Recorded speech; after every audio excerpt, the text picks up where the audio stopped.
Good morning, everyone. Kathleen here. I hope that this day is finding everyone blessed so far. It's only been a few hours since most of us start this day, but this is the day that the Lord has made. So let's rejoice and be glad in it. Amen. So go grab your pen, your pencil, or a notebook. Make sure you get your Bible. And we're going to start in 1 second. But before we do, let's just sing this little chorus.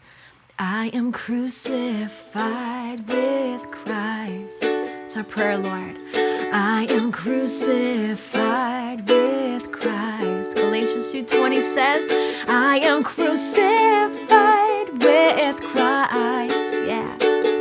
But nevertheless I live.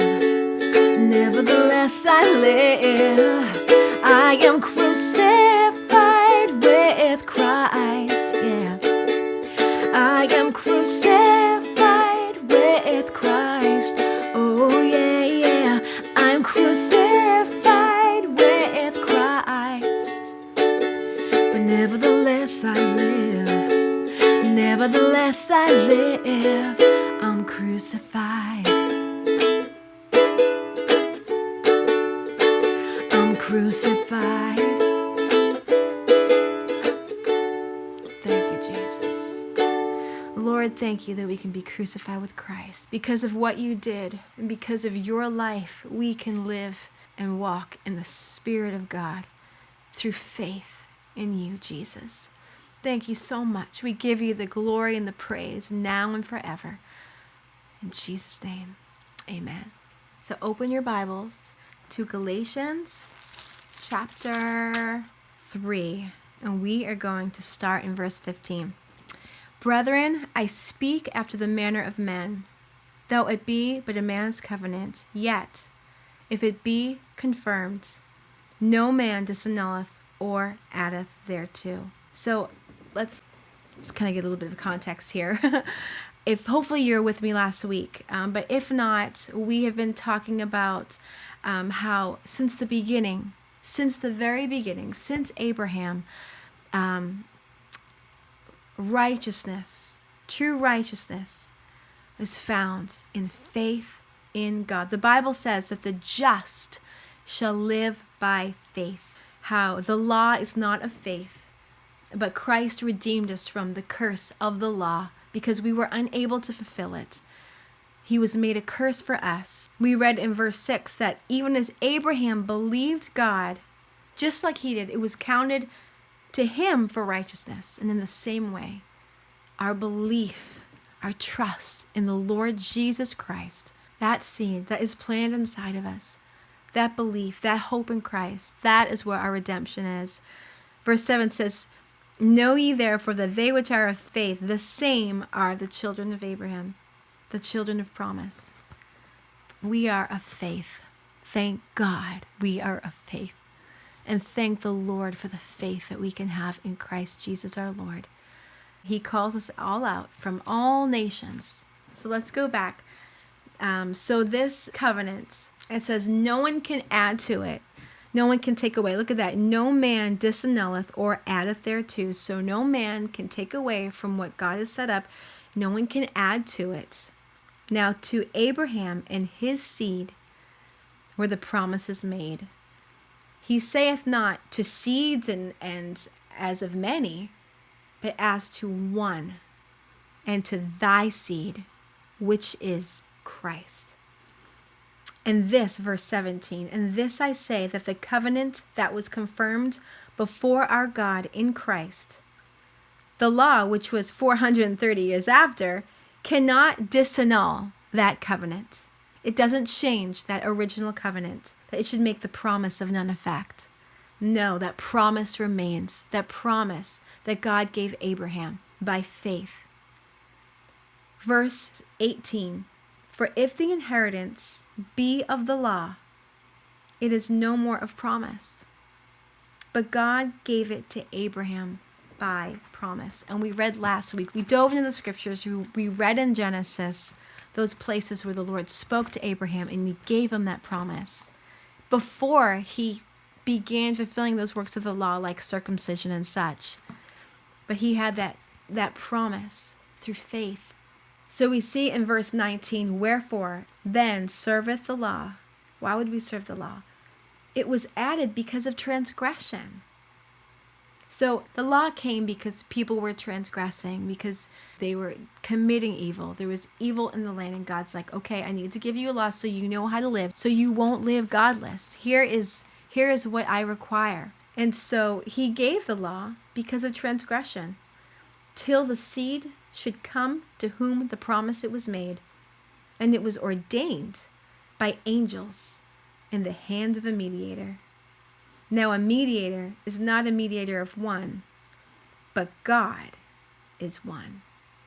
So we know that God is one, and we also know that the Bible tells us there is one mediator between God and man, only one. There's only one that we can go through to get to God, and that mediator is Jesus Christ, our Lord.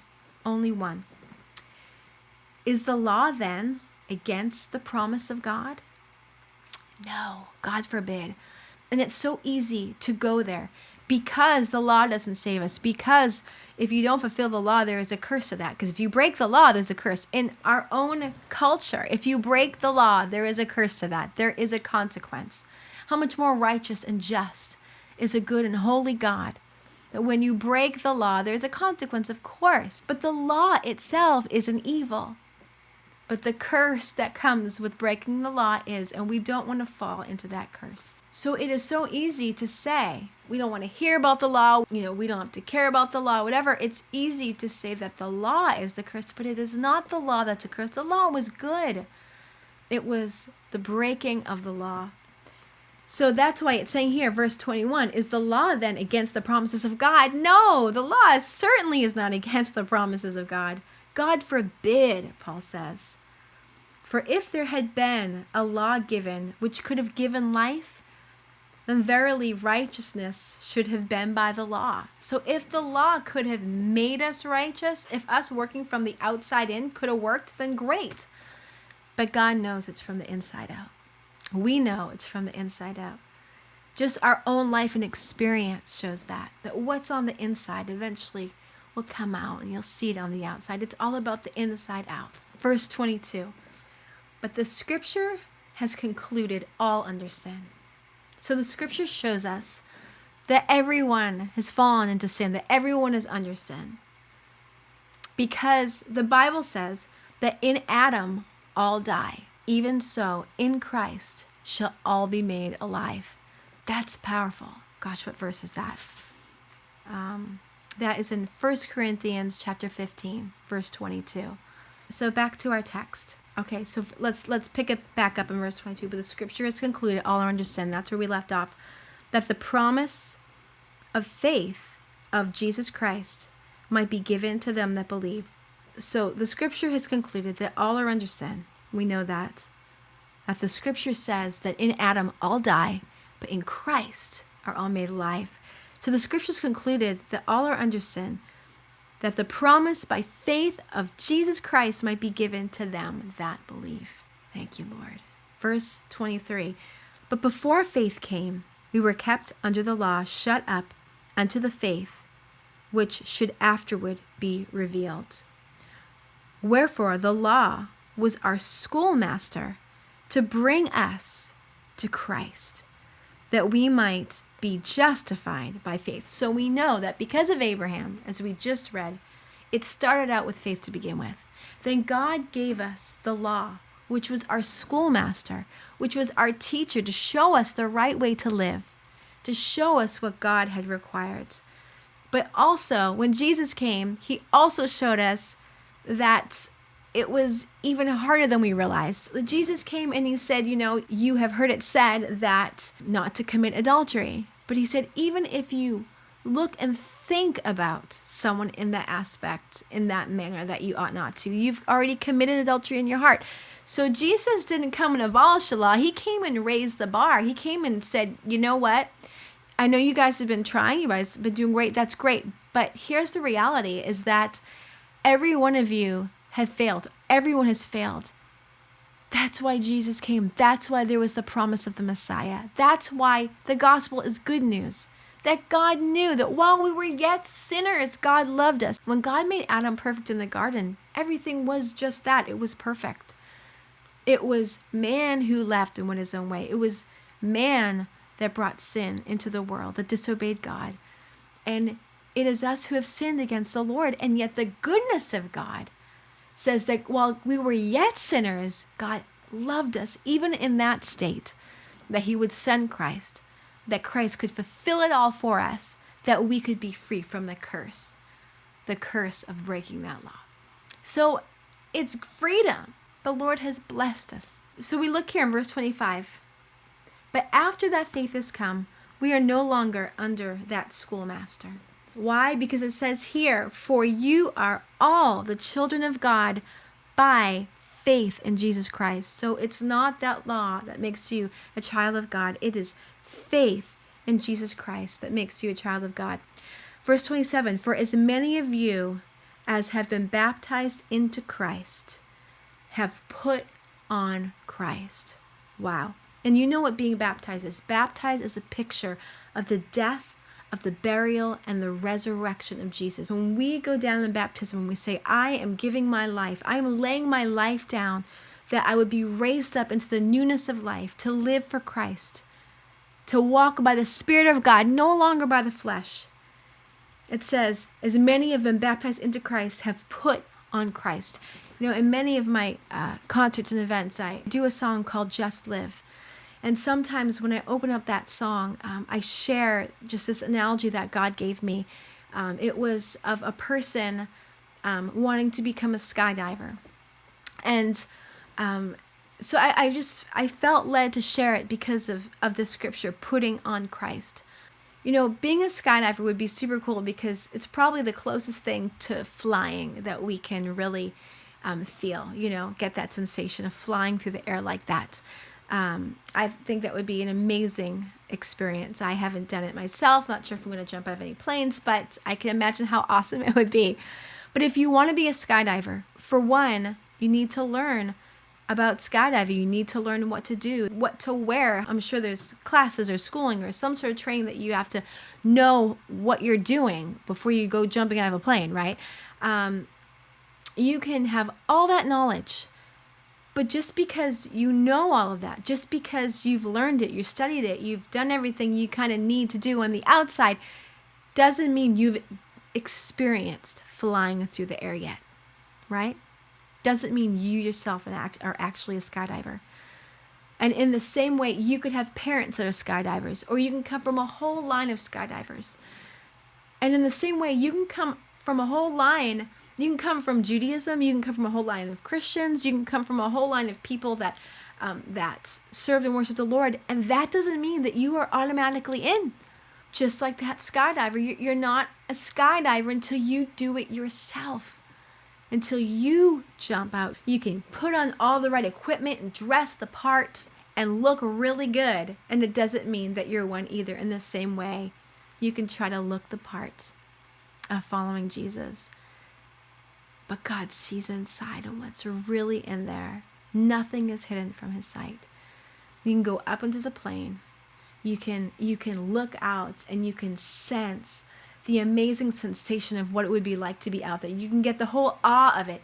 Just like in a church service where God is moving powerfully, you can see, sense, and even feel around you that stuff is happening, that God is moving. You see other people getting changed and set free, and yet you yourself, it doesn't mean it's happened to you yet until you actually take that step forward, until you actually experience that yourself.